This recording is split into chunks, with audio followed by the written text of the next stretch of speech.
Hey, beautiful people, here I am. So the other request that I had the other day was how to do a winged liner. So I'm going to show you two different ways. I'm going to show you the way I do it and then a cheat way because both work really well. One may just work better for you. So here we go. So I will be getting up really close to the camera to try to help you figure this out a little better. So I apologize because my brows aren't perfectly shaped. Like I said, yes, I have my wax machine here at the house. However, that doesn't mean that I can get everything, like everything up top, just because I don't have my little handheld mirror with me. So I didn't do it perfectly. I just did enough to make it where I had two eyebrows instead of one. So, all right, the first way I'm going to do it is my way. So I use Tarte's Man Eater liquid liner for your wing is important. You can use a gel, but this is always giving me the crispest lines. With gels, sometimes like if you get just a little bit too much product, it'll get really fat on the edges. And with a wing liner, you want that really sharp precision. The other reason that I like Man Eater, also sorry, because my gremlin dogs are in here right now, so one of them's crying. So I don't know if you can see that. It's got a really fine tip. So that has helped me tremendously with doing my winged liner.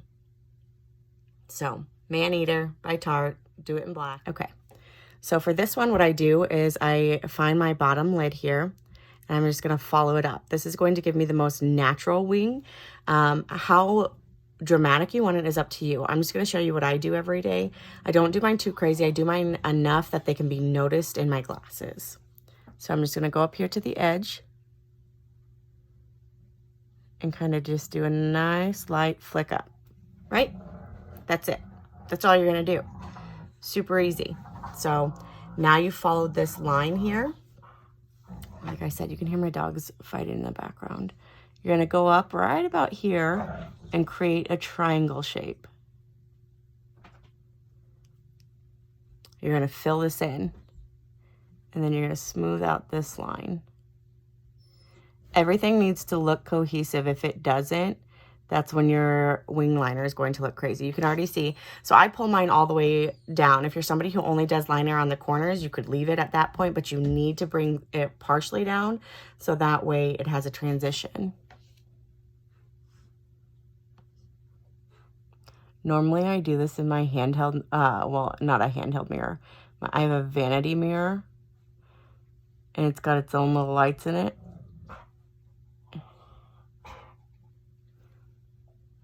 If you have a little mess up, don't worry about it too much. Nobody else is going to notice unless they're that close to your eye. And really that's all, that's it. That's all it takes.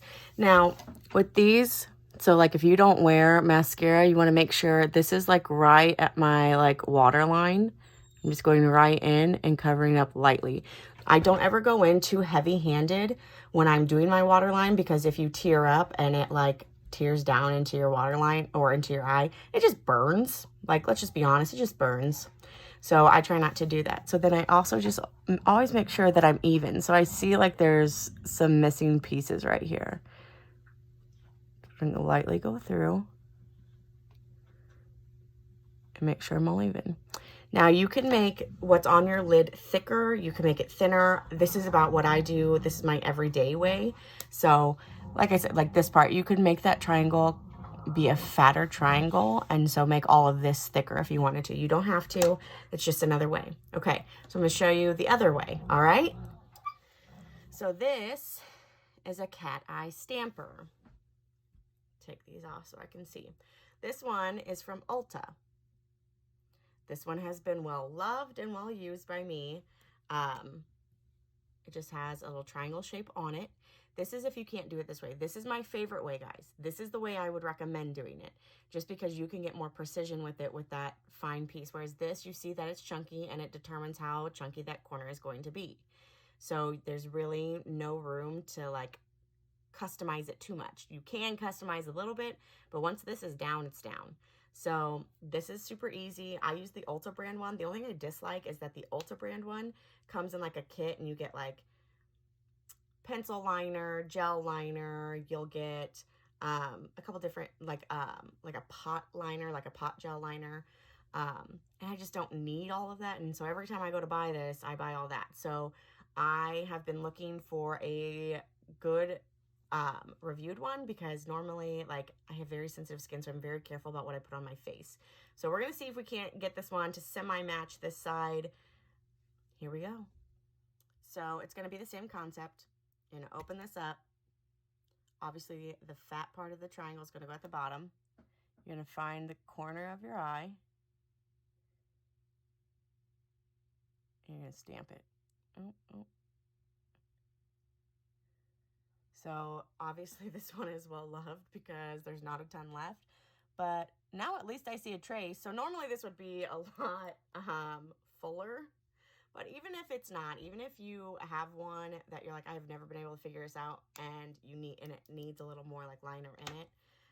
Ulta's closed right now, so I can't go purchase one, and I am way too impatient to order online. So now you're just going to go back through with your liner. I still recommend having both of these. And you're going to follow it.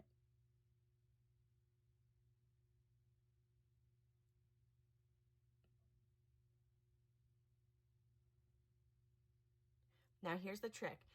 If you stamp this eye and stamp this eye and they're off a little bit, there are ways to make it even. So when I look at this, I know that this is a little uneven. So what I'm gonna go under here and do is make sure I bring this down into the corner and just smooth it out. If you have little discrepancies, like I have a little one here, you can cover them up later. Like, the biggest thing about winged liner is don't be afraid of the mistake. You're going to have mistakes. Don't get too frustrated. Also, don't touch your nose with the liner. There's that. Come back through, get your waterline. Because if this isn't tight here, you're going to look like you got skin underneath. And you do, because that's what happens. But I just turn it flat like this. And you can just go through and touch if you're too scared to drag. And then I'm going to make a really tight little line here to make it a little more even with this.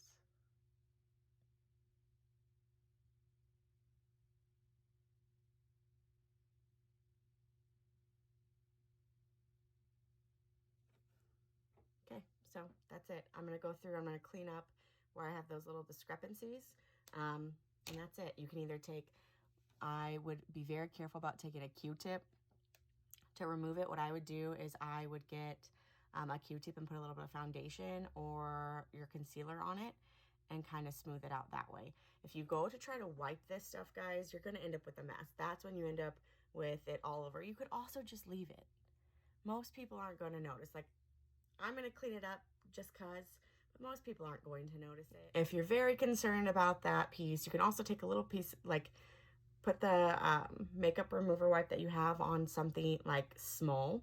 Like, you could take, like, this is a gel brush that I've used for gel liner. You could take like a little bit of makeup remover onto this edge and clean it up that way. Or you can put whatever. You could also thicken them up if you want to. If you're like, I'm not going to remove anything, you could thicken them up, but I don't recommend that. That's how you start getting raccoon eyes. So, all right, that's how you do winged liner, guys. Bye.